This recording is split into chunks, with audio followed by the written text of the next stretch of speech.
নমস্কার, এই মুহূর্তে দেখছেন আজকের বিশেষ সংবাদ। আপনাদের সঙ্গে আমি আছি। চলুন এক নজরে দেখে নেওয়া যাক আজকের সবথেকে গুরুত্বপূর্ণ খবরের শিরোনামগুলো। প্রথমেই রাজ্যের খবরগুলি।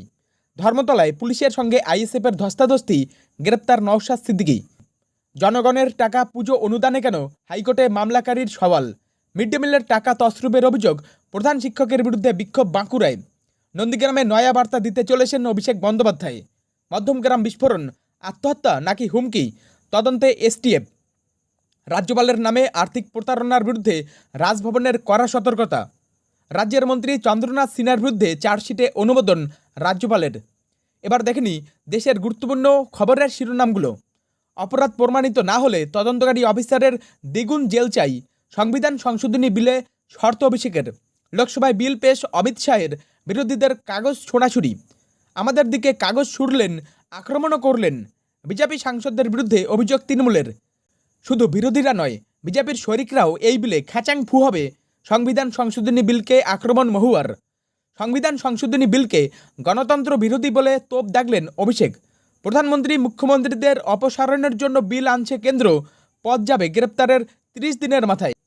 ভোট চুরির অভিযোগ নিয়ে রাহুলকে বিদ্রূপ, ভিডিও শেয়ার করে নাড্ডার কটাক্ষ। এবার দেখেনি আন্তর্জাতিক খবরগুলোর শিরোনাম। মার্কিন শুল্কে চিন্তায় ভারত, পাশে দাঁড়ালো রাশিয়া। যুদ্ধ নিয়ে ক্লান্ত পুতিন, কিন্তু তিনি চুক্তি চান না, মন্তব্য ডোনাল্ড ট্রাম্পের। এই ছিল আজকের গুরুত্বপূর্ণ খবরের শিরোনামগুলো। বিস্তারিত খবর দেখতে আমাদের সঙ্গেই থাকুন। অপরাধ প্রমাণিত না হলে তদন্তকারী অফিসারের দ্বিগুণ জেল চাই, সংবিধান সংশোধনী বিলে শর্ত অভিষেকের। এই মুহূর্তে উঠে আসে ভারতের রাজনীতি থেকে একটি গুরুত্বপূর্ণ খবর। সংবিধান সংশোধনী বিল নিয়ে মুখ খুলেছেন তৃণমূল কংগ্রেসের সাংসদ অভিষেক বন্দ্যোপাধ্যায়। এই বিলে প্রস্তাব করা হয়েছে যে কোনো মন্ত্রী, প্রধানমন্ত্রী বা মুখ্যমন্ত্রী কোনো অপরাধে 30 দিনের বেশি জেলে থাকলে তাকে পদত্যাগ করতে হবে।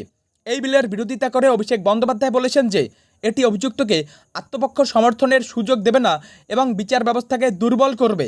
তিনি দাবি করেন এই বিলের উদ্দেশ্য হল বিরোধী দলগুলিকে শেষ করা। তিনি বলেন, যদি অপরাধ প্রমাণিত না হয় তাহলে তদন্তকারী অফিসারের দ্বিগুণ সময়ের জেল হওয়া উচিত। অভিষেক আরও অভিযোগ করেন যে বিজেপিতে যোগ দেওয়ার পর 25 জন নেতার বিরুদ্ধে তদন্ত বন্ধ হয়ে গেছে। তিনি আরও বলেন, যদি সরকার 30 দিনের সময়সীমাকে 15 দিনে নামিয়ে আনে তাহলে তৃণমূল কংগ্রেস এই বিলকে সমর্থন করবে। তবে তিনি তার এই শর্তের সঙ্গে একটি কঠোর প্রস্তাবও জুড়ে দেন। যদি অভিযুক্তের বিরুদ্ধে অপরাধ প্রমাণিত না হয় তবে তদন্তকারী অফিসারের দ্বিগুণ সময়ের জন্য জেল হোক। ধর্মতলায় পুলিশের সঙ্গে আইএসএফের ধস্তাধস্তি, গ্রেপ্তার নওশাদ সিদ্দিকী। এই মুহূর্তে উঠে আসে রাজ্যের আইন শৃঙ্খলা পরিস্থিতি থেকে একটি গুরুত্বপূর্ণ খবর। ওয়াকফ আইন এবং এসআইআর বা বিশেষ ভোটার তালিকা সংশোধন বিলের প্রতিবাদে কলকাতার ধর্মতলায় বিক্ষোভ দেখানোর সময় পুলিশের সঙ্গে সংঘাত হয় আইএসএফ, ইন্ডিয়ান সেকুলার ফ্রন্টের। পুলিশ জানায় এই মিছিলের জন্য তাদের কোনো অনুমতি ছিল না। বিক্ষোভকারীরা ধর্মতলার মূল রাস্তার দিকে এগিয়ে গেলে পুলিশ তাদের আটকানোর চেষ্টা করে, যার ফলে দুপক্ষের মধ্যে ধস্তাধস্তি হয়। এরপর পুলিশ আইএসএফ বিধায়ক নওশাদ সিদ্দিকীকে আটক করে প্রিজন ভ্যানে তুলে নেয়। গ্রেপ্তারের পর নওশাদ সিদ্দিকী অভিযোগ করেন পুলিশ তাকে নাকে ঘুষি মেরেছে। যদিও ডিসি সেন্ট্রাল এই অভিযোগ তদন্ত করে দেখার আশ্বাস দিয়েছেন। আটক হওয়া সত্ত্বেও নওশাদ সিদ্দিকী প্রতিবাদ চালিয়ে যান এবং বলেন যে শুধু একটি টুপি পরার জন্য তাকে প্রতিবাদ করতে দেওয়া হবে না। তিনি আরও বলেন, মমতা বন্দ্যোপাধ্যায় ওয়াকফ বিরোধী আন্দোলন দমন করে আরএসএস এবং বিজেপিকে খুশি করতে চাইছে। লোকসভায় বিল পেশ অমিত শাহের, বিরোধীদের কাগজ ছোড়াছুড়ি। এই মুহূর্তে উঠে আসে ভারতের রাজনীতি থেকে একটি গুরুত্বপূর্ণ খবর। কেন্দ্রীয় স্বরাষ্ট্রমন্ত্রী অমিত শাহ লোকসভায় 3টি নতুন বিল পেশ করেছেন। এর মধ্যে সবচেয়ে গুরুত্বপূর্ণ হল 130তম সংবিধান সংশোধনী বিল। এই বিলে প্রস্তাব করা হয়েছে, যদি কোনো প্রধানমন্ত্রী, মুখ্যমন্ত্রী বা কোনো মন্ত্রী গুরুতর অপরাধের জন্য 30 দিন টানা জেলে থাকেন তবে 31তম দিনে তার মন্ত্রিত্ব চলে যাবে। অমিত শাহ বিলটি পেশ করার সঙ্গে সঙ্গেই বিরোধীরা এর তীব্র বিরোধিতা করে। তারা অভিযোগ করেন যে এটি বিরোধী দলের মুখ্যমন্ত্রীদের পদ থেকে সরানোর জন্য একটি ষড়যন্ত্র। তৃণমূল সাংসদ কল্যাণ বন্দ্যোপাধ্যায় সহ বেশ কয়েকজন বিরোধী সাংসদ বিলের কপি ছিঁড়ে অমিত শাহের দিকে ছুড়ে দেন। এই হট্টগোলের জেরে লোকসভার অধিবেশন বিকেল 3টা পর্যন্ত মুলতুবি করে দেওয়া হয়। অমিত শাহ বিরোধীদের আশ্বস্ত করেন যে বিলটি একটি যৌথ সংসদীয় কমিটিতে পাঠানো হবে। অন্যদিকে সাংসদ আসাদুদ্দিন ওয়েসি বলেন যে বিজেপি গোটা দেশকে একটি পুলিশ রাজ্যে পরিণত করতে চাইছে।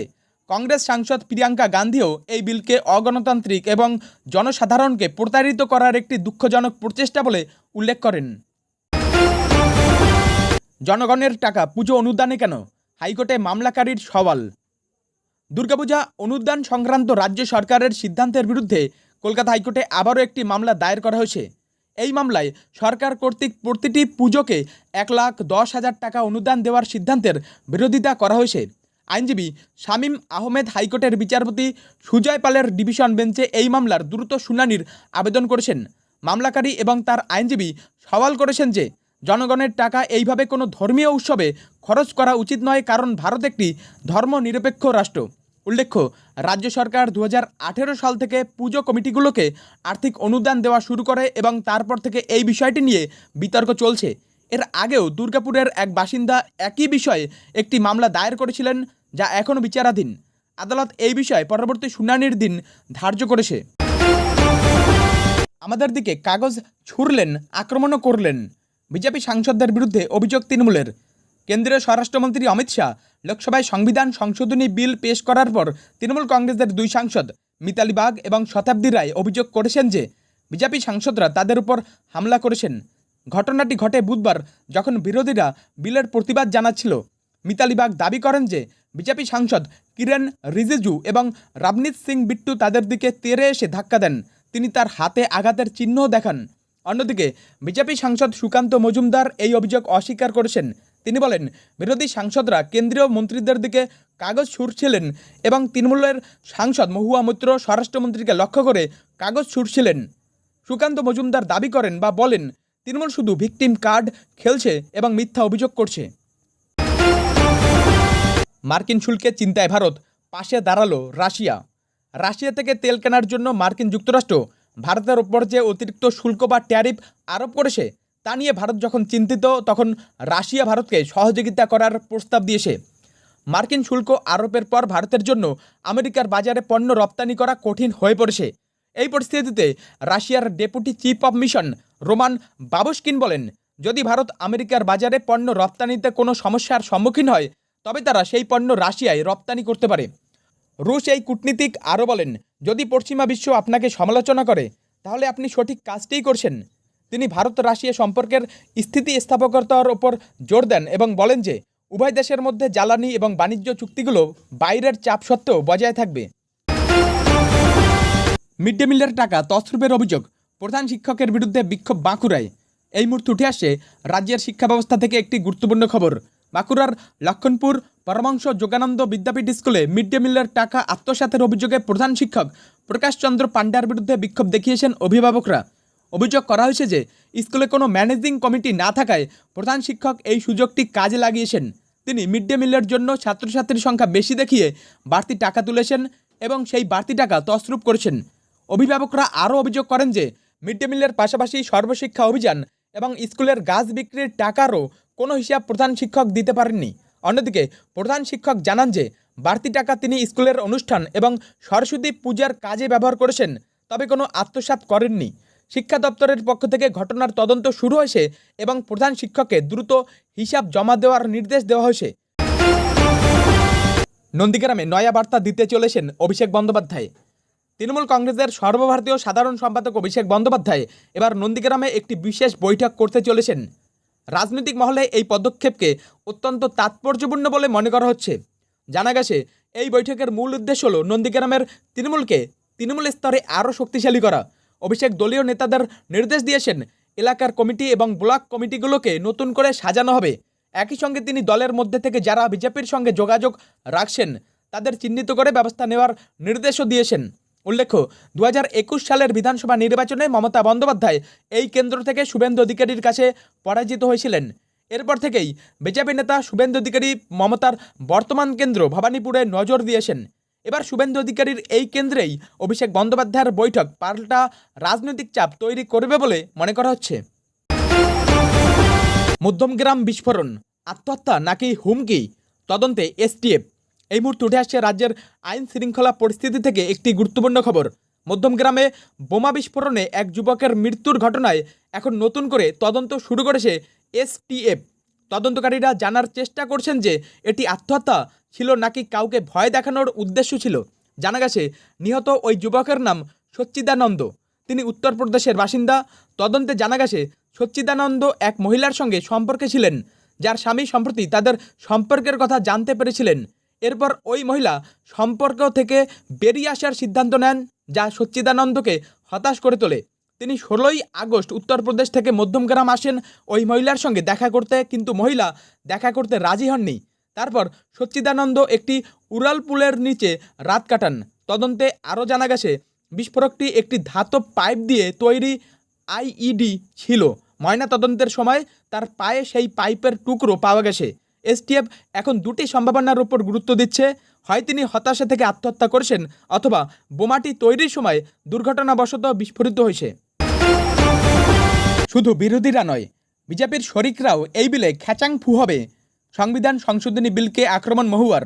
এই মুহূর্তে উঠে আসে ভারতের রাজনীতি থেকে একটি গুরুত্বপূর্ণ খবর। কেন্দ্রীয় সরকার কর্তৃক আনা নতুন সংবিধান সংশোধনী বিল, যা কোনো মন্ত্রী বা মুখ্যমন্ত্রীকে গ্রেপ্তার করা হলে পদ থেকে সরিয়ে দেবে, তার তীব্র সমালোচনা করেছেন তৃণমূল কংগ্রেসের সাংসদ মহুয়া মৈত্র। মহুয়া মৈত্র বলেন যে এই বিলটি কেবল বিরোধী দলগুলোর ওপর আক্রমণ নয়, এটি বিজেপির শরিকদেরও জন্য বিপদ ডেকে আনবে। তার মতে প্রধানমন্ত্রী মোদী এবং অমিত শাহের নির্দেশ না মানলে তাদের ঘ্যাচাংফু করা হতে পারে। তিনি অভিযোগ করেন এই বিল আইন এবং বিচার ব্যবস্থাকে উপেক্ষা করছে। তার মতে সংবিধান অনুযায়ী কোনো জনপ্রতিনিধিকে দোষী সাব্যস্ত হওয়ার পর এবং 7 বছরের বেশি সাজা হলে পদ থেকে সরানো যেতে পারে, কিন্তু এই বিল ভুয়ো অভিযোগে গ্রেপ্তার হওয়ার মাত্র 30 দিনের মধ্যেই মুখ্যমন্ত্রী বা মন্ত্রীদের সরিয়ে দেওয়ার ক্ষমতা দেয়, যা যুক্তরাষ্ট্রীয় কাঠামোকে দুর্বল করে। মহুয়া প্রাক্তন স্বাস্থ্যমন্ত্রী সত্যেন্দ্র জৈনের উদাহরণও তুলে ধরেন, যাকে 4 বছর জেলে থাকার পর সিবিআই কোনো প্রমাণ দিতে পারেনি। সংবিধান সংশোধনী বিলকে গণতন্ত্র বিরোধী বলে তোপ দাগলেন অভিষেক বন্দ্যোপাধ্যায়। কেন্দ্রীয় সরকার কর্তৃক আনা নতুন সংবিধান সংশোধনী বিল নিয়ে এবার কড়া প্রতিক্রিয়া দিয়েছেন তৃণমূল কংগ্রেসের সর্বভারতীয় সাধারণ সম্পাদক অভিষেক বন্দ্যোপাধ্যায়। তিনি এই বিলটিকে গণতন্ত্র বিরোধী বলে অভিহিত করেছেন। জানা গেছে এই বিলের মাধ্যমে কোনো নির্বাচিত জনপ্রতিনিধি, এমনকি প্রধানমন্ত্রী বা মুখ্যমন্ত্রীও যদি 30 দিন টানা জেলে থাকেন, তবে তাকে মন্ত্রিত্ব ছাড়তে হবে। এই বিলের তীব্র বিরোধিতা করে অভিষেক বলেন, এটি আসলে কেন্দ্র কর্তৃক রাজ্য সরকারগুলোকে ক্ষমতা থেকে সরিয়ে দেওয়ার একটি প্রচেষ্টা। তিনি তার এক্স হ্যান্ডেল অর্থাৎ টুইটারে সরকারকে গণতন্ত্র বিরোধী আখ্যা দেন এবং অভিযোগ করেন যে দেশের সংবিধানকে বিক্রি করা হচ্ছে। অভিষেক বলেন, কেন্দ্রীয় সরকার যদি দেশের সার্বভৌমত্ব রক্ষা করতে চায় তাহলে পাক অধিকৃত কাশ্মীর উদ্ধার করে দেখাক। তিনি আরও বলেন যে এই বিলের মাধ্যমে কেন্দ্রীয় সংস্থাগুলিকে বিরোধী নেতাদের বিরুদ্ধে ব্যবহার করার রাস্তা তৈরি করা হচ্ছে। প্রধানমন্ত্রী মুখ্যমন্ত্রীদের অপসারণের জন্য বিল আনছে কেন্দ্র, পদ যাবে গ্রেপ্তারের 30 দিনের মাথায়। কেন্দ্রীয় সরকার লোকসভায় একটি নতুন সংবিধান সংশোধনী বিল আনতে চলেছে, যা রাজনৈতিক মহলে ব্যাপক আলোড়ন সৃষ্টি করেছে। এই বিলে প্রস্তাব করা হয়েছে, যদি কোনো প্রধানমন্ত্রী, কেন্দ্রীয় মন্ত্রী, মুখ্যমন্ত্রী বা রাজ্যমন্ত্রী গুরুতর অভিযোগে গ্রেপ্তার হন এবং টানা 30 দিন পুলিশি হেফাজতে থাকেন, তাহলে তাদের পদ হারাতে হবে। বিশেষভাবে গ্রেপ্তারের 31তম দিনে তাকে পদত্যাগ করতে হবে অথবা স্বয়ংক্রিয়ভাবে তার পদ চলে যাবে। এই বিলটি সংবিধানের 75 নম্বর অনুচ্ছেদে 5A নামে একটি নতুন ধারা যুক্ত করতে চায়। যে কোনো গুরুতর অভিযোগ যার জন্য 5 বছর বা তার বেশি কারাদণ্ড হতে পারে, তার ক্ষেত্রেই এই আইন প্রযোজ্য হবে। কংগ্রেস সাংসদ অভিষেক মনু সিংভি এই বিলের সমালোচনা করে বলেন যে এটি কেন্দ্রীয় সংস্থাগুলোর অপব্যবহারের মাধ্যমে বিরোধী শাসিত রাজ্য সরকারগুলোকে অস্থির করার একটি কৌশল। অন্যদিকে আম আদমি পার্টি নেতা অরবিন্দ কেজরিওয়াল প্রায় 6 মাস জেলে থাকার পরেও পদত্যাগ করেননি। এই নতুন আইন সেই ধরনের পরিস্থিতি এড়াতে সাহায্য করবে। ভোট চুরির অভিযোগ নিয়ে রাহুলকে বিদ্রূপ, ভিডিও শেয়ার করে নাড্ডার কটাক্ষ। এই মুহূর্তে উঠে আসে ভারতের রাজনীতি থেকে একটি গুরুত্বপূর্ণ খবর। বিজেপির সর্বভারতীয় সভাপতি জেপি নাড্ডা এবার রাহুল গান্ধীর ভোট চুরির অভিযোগ নিয়ে তীব্র কটাক্ষ করেছেন। রাহুল গান্ধী এবং কংগ্রেসের অন্যান্য নেতারা ভোটার তালিকা কারচুপির অভিযোগ তুলেছেন, জানিয়ে নাড্ডা একটি ভিডিও শেয়ার করে তাদের বিদ্রূপ করেছেন। জানা গেছে নাড্ডা তার এক্স হ্যান্ডেলে একটি ভিডিও শেয়ার করেছেন, যেখানে রাহুল গান্ধী এবং অন্যান্য বিরোধী নেতাদের ভোটার তালিকা নিয়ে মন্তব্যের অংশগুলো রয়েছে। ভিডিওটি শেয়ার করে নাড্ডা লিখেছেন, কংগ্রেসের পক্ষ থেকে ভোট চুরির অভিযোগ করা হয়েছে, কিন্তু আসল সত্য হলো যখন কংগ্রেস হেরে যায় তখন তারা ভোট চুরি হয়েছে বলে অভিযোগ করে। নাড্ডা বলেন, কংগ্রেস নিজেদের পরাজয়ের জন্য কখনো নিজেদের দিকে আঙুল তোলে না, বরং নির্বাচন কমিশন এবং অন্যান্য নিরপেক্ষ সংস্থাগুলোকে দোষারোপ করে। এই ভিডিওটি শেয়ার করে তিনি কংগ্রেসের অভিযোগকে ভিত্তিহীন প্রমাণ করার চেষ্টা করেছেন। রাজ্যপালের নামে আর্থিক প্রতারণার বিরুদ্ধে রাজভবনের কড়া সতর্কতা। পশ্চিমবঙ্গের রাজ্যপাল সিবি আনন্দ বোসের নাম ব্যবহার করে সাইবার প্রতারণার বিরুদ্ধে কড়া সতর্কতা জারি করেছে রাজভবন। রাজভবন থেকে জানানো হয়েছে যে কিছু প্রতারক রাজ্যপালের প্রতিনিধি সেজে ফোন বা ইমেলের মাধ্যমে মানুষের সঙ্গে যোগাযোগ করছে এবং রাজভবন থেকে বিভিন্ন সুযোগ সুবিধা দেওয়ার প্রলোভন দেখিয়ে মোটা টাকা চাইছে। রাজভবন স্পষ্ট করে জানিয়েছে যে তারা এই ধরনের কোনো ফোন বা ইমেল করে না এবং এই ধরনের প্রতারণা থেকে সাধারণ মানুষকে সতর্ক থাকতে বলা হয়েছে। রাজভবন আরও পরামর্শ দিয়েছে যে যদি কেউ রাজভবন বা রাজ্যপালের পরিচয় দিয়ে যোগাযোগ করে তাহলে তার পরিচয় যাচাই করে নেওয়া উচিত। পাশাপাশি কোনো ধরনের ব্যক্তিগত তথ্য বা গুরুত্বপূর্ণ নথি শেয়ার না করে এবং সাইবার ক্রাইম পুলিশ স্টেশনে অভিযোগ দায়ের করার জন্য পরামর্শ দেওয়া হয়েছে। রাজ্যের মন্ত্রী চন্দ্রনাথ সিনহার বিরুদ্ধে চার্জশিটে রাজ্যপালের অনুমোদন। এই মুহূর্তে উঠে আসছে রাজ্যের রাজনীতি থেকে একটি গুরুত্বপূর্ণ খবর। প্রাথমিক শিক্ষক নিয়োগ দুর্নীতি মামলায় রাজ্যের মন্ত্রী চন্দ্রনাথ সিনহার বিরুদ্ধে চার্জশিটে অনুমোদন দিয়েছেন রাজ্যপাল সিবি আনন্দ বোস। এই অনুমোদনের ফলে এনফোর্সমেন্ট ডিরেক্টরেট এখন মন্ত্রীর বিরুদ্ধে আইনি পদক্ষেপ নিতে পারবে। জানা গেছে ইডি গত 7ই আগস্ট কলকাতা হাইকোর্টের বিশেষ আদালতে চন্দ্রনাথ সিনহার বিরুদ্ধে চার্জশিট জমা দিয়েছিল। তবে সংবিধান অনুযায়ী কোনো বর্তমান মন্ত্রীর বিরুদ্ধে তদন্ত প্রক্রিয়া এগিয়ে নিয়ে যেতে হলে রাজ্যপালের অনুমোদন প্রয়োজন হয়, যার অভাবে চার্জশিটটি এতদিন আদালতে গৃহীত হয়নি। ইডির অভিযোগ, চন্দ্রনাথ সিনহার 2টি ব্যাংক অ্যাকাউন্টে প্রায় 1.5 কোটি টাকার লেনদেন পাওয়া গেছে, যার উৎস তিনি জানাতে পারেননি।